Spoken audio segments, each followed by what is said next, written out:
Est-ce que tu crois que si tu arrêtes le porno et la masturbation, ton problème sera réglé?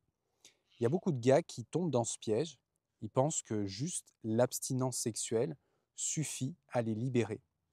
Le problème, c'est qu'il y a 4 dangers cachés qui peuvent complètement saboter ton chemin. Et c'est vraiment pas pour dramatiser, ces dangers, ils sont réels, et c'est pas toujours évident de les identifier. Certains te donnent même l'impression que tu progresses, alors qu'en réalité, ils te tiennent toujours prisonnier de cette dépendance. Donc on va les explorer en profondeur dans cette vidéo et je vais te montrer comment les éviter pour retrouver une sexualité libre, consciente et alignée avec qui tu es vraiment. Premier danger, la suppression sexuelle. C'est la réaction la plus instinctive quand tu fais de l'abstinence sexuelle. Quand tu ressens l'envie sexuelle, quand tu as une pulsion, tu vas te dire non et tu vas essayer de la faire disparaître à tout prix.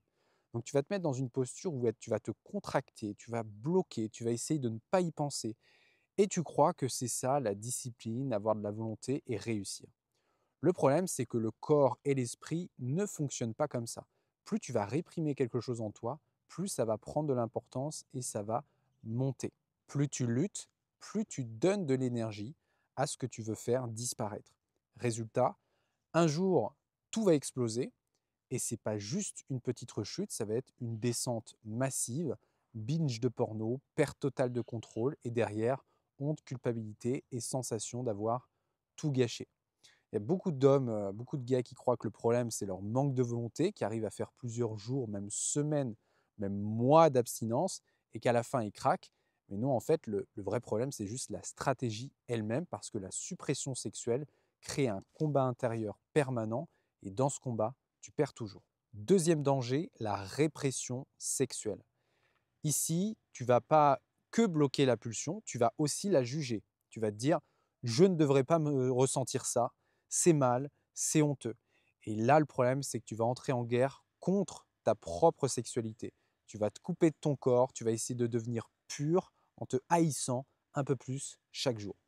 Sauf qu'on ne peut pas construire une sexualité saine sur la haine de soi. Ce que tu juges devient plus fort et plus tu te dis c'est mal et plus ça prend de la place dans ton esprit. Donc il y a beaucoup de gars, notamment croyants, qui tombent dans ce piège. Ils veulent servir Dieu, par exemple, ils font vœu d'abstinence, mais finissent avec une religion de la honte, de la culpabilité, et ça les détruit intérieurement. Et même ceux qui ne font pas vœu d'abstinence, ils font serment, ils veulent respecter leur religion. Leur religion souvent leur dit que c'est interdit et derrière ils tombent dans une grande culpabilité. La répression ne libère jamais, elle te rend juste plus rigide, plus sec jusqu'à ce que ça craque. Troisième danger, la déviation sexuelle.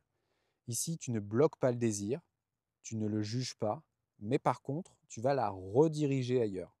Donc, cas de figure, tu arrêtes le porno, mais tu passes tes soirées sur Tinder à chercher des plans cul.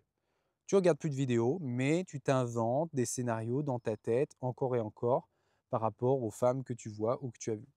Résultat, circuit de la dopamine, excitation rapide, tout ça reste intact et tu t'en rends pas compte. Tu te dis ah bah au moins j'ai arrêté le porno.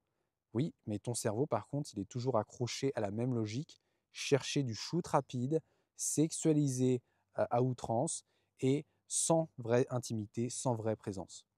La déviation, c'est comme changer de drogue en pensant que tu es guéri, tu as l'impression d'avancer, mais en réalité, tu tournes en rond. Quatrième danger, et celui-là, attention, c'est le plus vicieux, la sublimation sexuelle. Celui-là, il ressemble à une vraie solution. Pour le coup, tu te dis, OK, je vais prendre mon énergie sexuelle, là, que j'arrive pas à gérer, et je vais la transformer, je vais la transmuter en productivité, en sport, je vais monter mon business.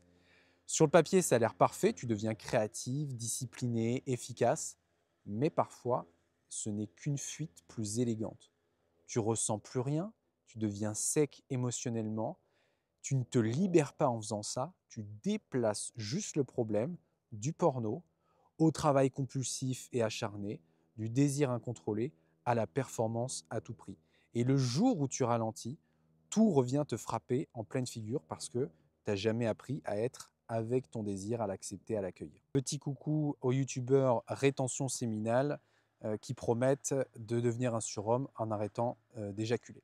Voilà, ces 4 dangers, ils ont un point commun, ils t'empêchent d'intégrer ta sexualité. Donc la suppression sexuelle, la répression sexuelle, la déviation sexuelle et la sublimation sexuelle, tout ça, c'est encore une manière d'éviter le vrai problème.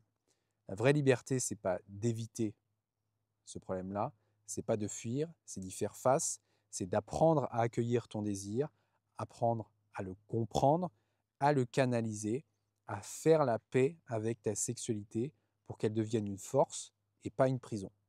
Si tu veux commencer ce travail en profondeur, j'ai créé un programme gratuit qui s'appelle Reboot Starter.